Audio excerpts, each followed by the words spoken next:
Welcome back, everyone. 5 local agencies teaming up to address youth homelessness in Grand Rapids. Joining us in studio now, we have Lauren and Chandra. Guys, thank you so much. This is a project that is really going to have an impact and something that people in Grand Rapids might not really think about. So what is this big partnership all about?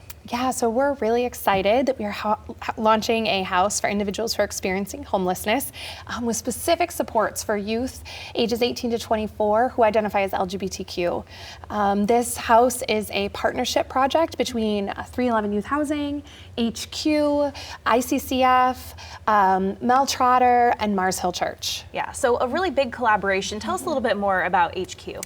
Yeah, HQ is a drop-in center serving youth ages 14 to 24 who are experiencing unsafe and unstable housing. So we don't provide overnight services, but we serve about 400 youth each year who are just in a tough spot and need a place to get a meal, connect with social workers and adults who care, and just have a safe place for a minute.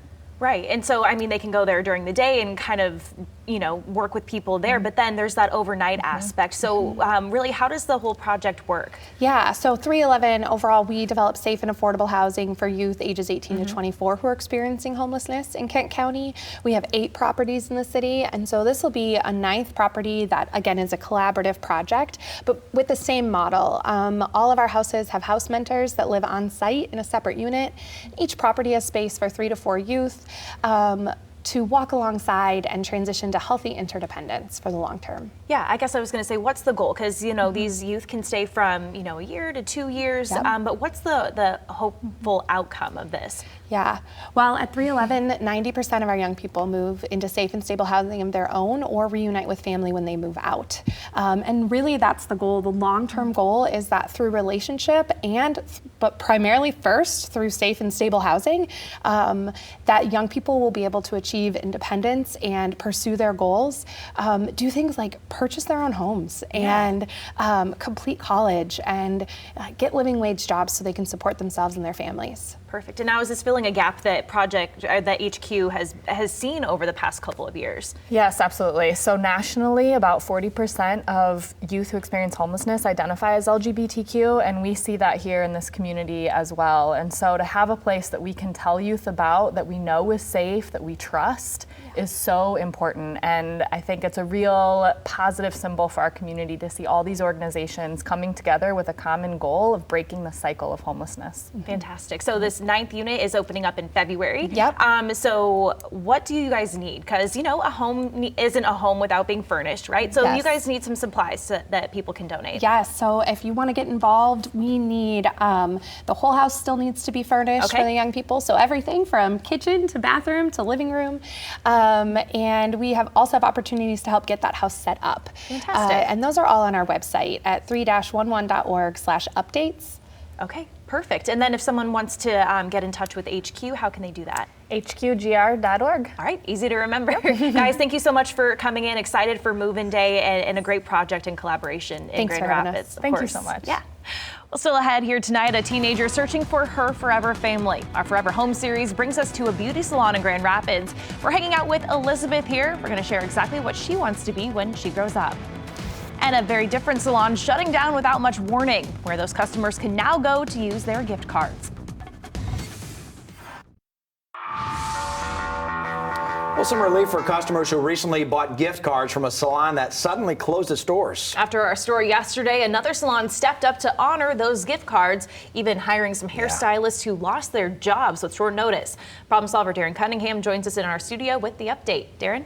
Annie, Derek, as reported, the J Salon is accused of continuing to sell gift cards, not telling those customers they were planning to close, and neglecting to communicate since then. Well, another salon is looking to pay it forward and attract new business.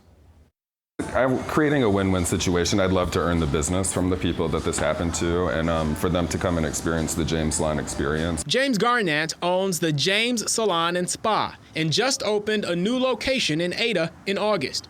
He says people forwarded him a link to the Problem Solvers story that aired Tuesday on the J Salon.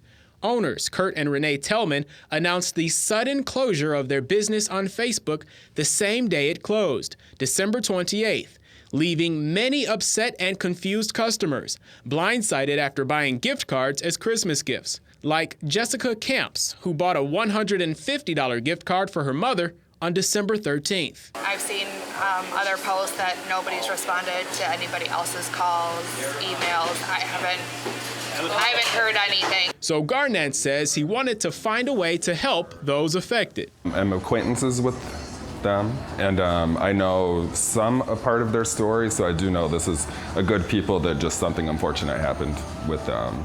Unfortunately, it affects customers and part of the community too. The James Salon coming through in a big way, also hiring stylists who were reportedly given 10 days notice of the impending closure. Kurt Tillman only told me he's filing Chapter 13 bankruptcy, but didn't offer any further information, and deactivated the Facebook page after our story. But Garnett says he's here to help. I have no idea how many outstanding are out there. I look at it like I'm paying it forward. It'll be paid forward back to us as well. Garnett says the gift cards will be good at both James Salon locations, one in East Grand Rapids and the other in Ada, which is also a medical spa and clothing boutique.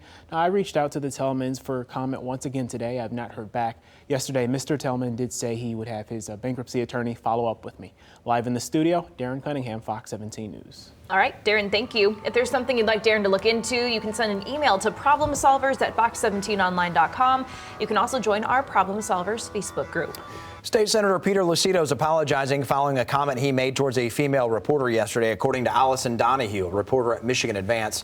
She was looking to interview the Shelby Township lawmaker last night at the state Senate chambers. Lucido was meeting at the same time with a Warren D. LaSalle students at the time, which is an all-boys school on the east side of our state. Donahue says he told her to stick around until after he finished talking to them, adding, quote, "You could have a lot of fun with these boys, or they could have a lot of fun with you," end quote. Senator Lucido tweeted this morning apologizing for the misunderstanding and offending her. You can read her full report on the interaction, meanwhile, by heading to MichiganAdvance.com. And Michigan lawmakers advancing legislation to lift the state's ban on stun guns. The bills cleared the House yesterday, and it's now heading to the Senate for further consideration. The measure would allow the sale, possession, and use of a stun gun device for adults. Currently, only law enforcement and those with a concealed pistol license can use a taser, not to be confused with a stun gun.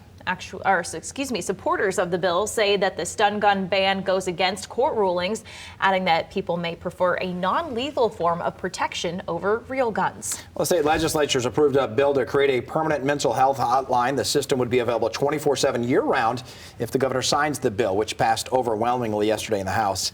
Legislation is basically an expansion to the current hotline pilot program after spending a law in 2018 approved $3 million to develop it, and it could cost the state between $1 and $2.5 million